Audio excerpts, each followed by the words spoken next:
So I just watched Midsommar for the third time, and of course I realized something. This movie isn't about a crazy cult that is trying to sacrifice everyone.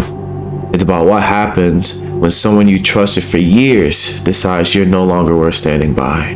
And honestly, it really helped me understand something I've been running away from, and a dark truth that we all ignore in society. Midsommar follows Dani, a young woman struggling with overwhelming grief after a horrific family tragedy destroys her emotional stability.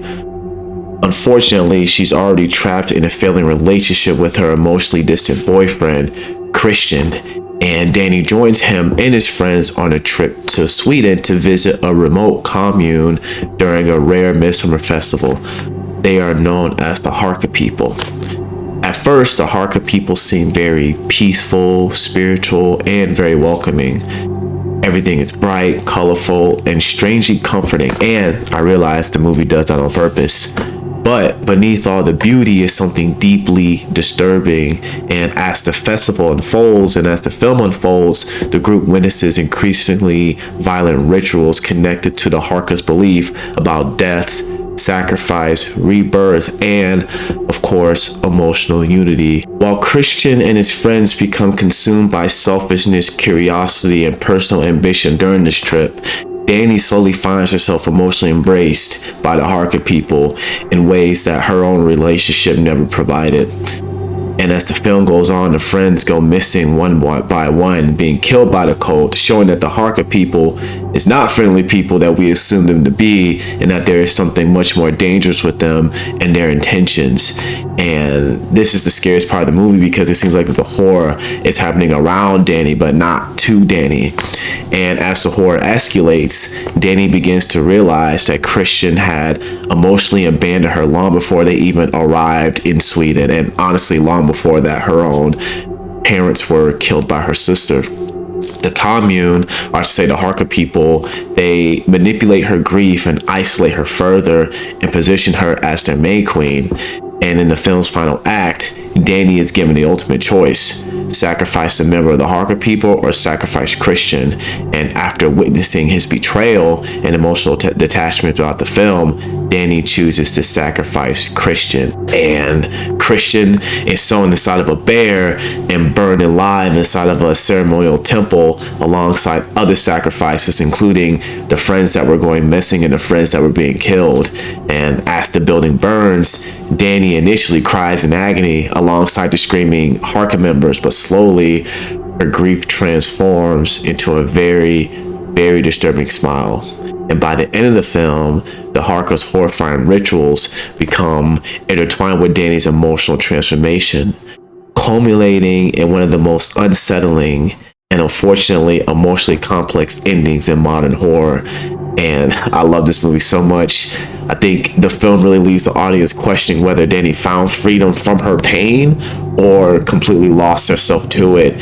And Florence Pugh does a great job with that smile at the end. Jesus Christ, that smile will forever be etched into my brain as a classic. And the reason I say that, ironically, his name is Christian, is because the biggest enemy to Christianity is paganism.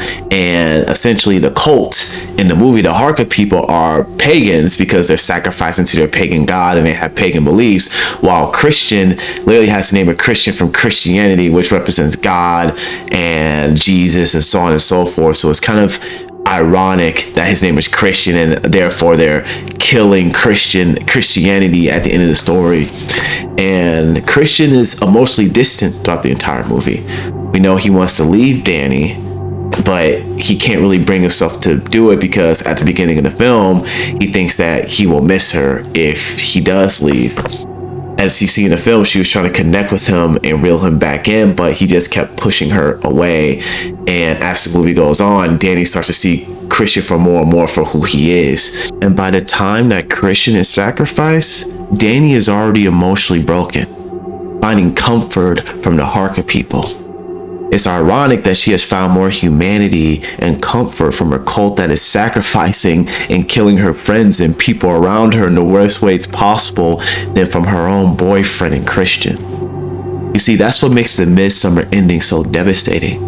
And when Dani smiles at the end, when she's crowned the May Queen and watches Christian burn, people call it crazy, but what they don't realize is that she is destroying something inside of herself that she needed to destroy a long time ago. A lesson that the movie is trying to teach her and us, which is she needs to learn how to let go of the relationship. I had a friend, or like a guy who was a brother to me of 20 years, betray me in one of the worst ways possible by revealing something about me to another friend. And that broke me, that he would do something like that. And I guess he was trying to destroy me because he felt like that I was doing better than him in life. And it's weird because you can never connect the dots looking forward. You can only connect them looking backwards. And I realized that this really good friend of mine, who was a really good friend, he was always jealous of me. And because he was always jealous of me, he wanted to destroy me. I remember there was one moment where I was invited to a Thanksgiving dinner with him and his girlfriend's family. And I remember going to this Thanksgiving dinner and his family treating me completely like garbage. They didn't like me. They said that they just didn't like me. And I felt that energy, you know, when I would say Happy Thanksgiving, they wouldn't even look at me. They were very rude. They fed me and everything. The dad was cool, but everyone else was just extremely rude. And I wanted to leave, but my friend kind of kept me there, if that makes sense. He says, hey man, you can't leave. You just got to deal with it. And I realized that just from conversations that we've had after that, he found personal joy in having me there. And it completely shattered just my perception of him now that I really think about it and putting everything together. But he was always jealous of me. And there were moments where I would go and spend the night over his house because I wanted to hang out with him. And he had a couch that I could sleep on, but he wanted me to sleep on the floor, which was weird. Not even an air mattress, but the floor. And I realized that was just his way of trying to have power over me, and so on and so forth. And this was just happening throughout the last 4 to 5 years of our friendship. And I had given my all to someone who I thought was my brother, to someone who I was friends with for 20 years. I had given my all to him, but I wasn't getting any of that in return. And it was something that truly, truly devastated me, and something that really stuck with me and has never really left me. And when I had finally cut that friendship off, it felt really good. It was like a relief, like a huge relief that was just swept off of me. And it's something that I'll never forget, because it's the exact same feeling that Dani was feeling at the end of Midsommar. And funny enough, I had a group of new friends who I was hanging out with. And this group of new friends were people I've only known for a short period of time, way less than 20 years, only about a year at the time. And they treated me with way more value and way more respect than my friend of 20 years ever treated me. And I was treating them the same way.